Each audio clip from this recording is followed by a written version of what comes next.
ایران میں موساد کے جاسوس کو پھانسی، اسرائیلی خفیہ نیٹ ورک کی کمر توڑ دی گئی۔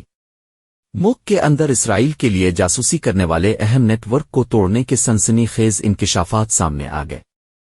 ایران نے اسرائیلی خفیہ ایجنسی موساد کے لیے جاسوسی کرنے والے اسماعیل فقری کو سزائے موت دے دی۔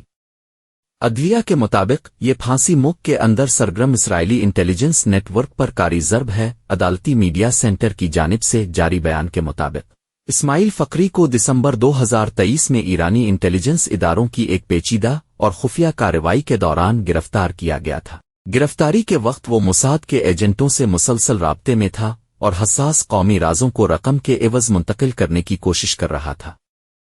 تفصیلات کے مطابق فقری نے موساد کے 2 اعلیٰ افسران سے روابط قائم کیے تھے۔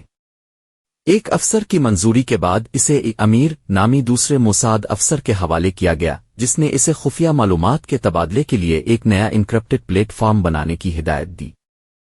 جولائی 2022 میں موساد نے اسے کرپٹو کرنسی والیٹ بھی بنوایا تاکہ اسے رقم منتقل کی جا سکے۔ ایرانی سیکیورٹی ایجنسیوں نے فقری کی سرگرمیوں پر گہری نظر رکھی اور بالآخر اسے نشانہ بنا کر گرفتار کر لیا۔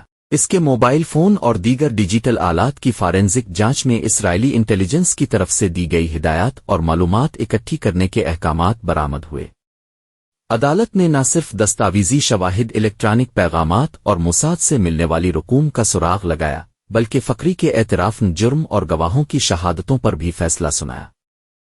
اسے اسرائیلی حکومت کی امن اور سلامتی کے خلاف دشمنانہ اقدامات کا مقابلہ کرنے کے قانون کی دفعہ 6 کے تحت سزائے موت سنائی گئی، جسے بعد میں سپریم کورٹ نے بھی برقرار رکھا۔ عدالتی عمل مکمل ہونے کے بعد پیر کی صبح فقری کی سزا پر عمل درآمد کر دیا گیا۔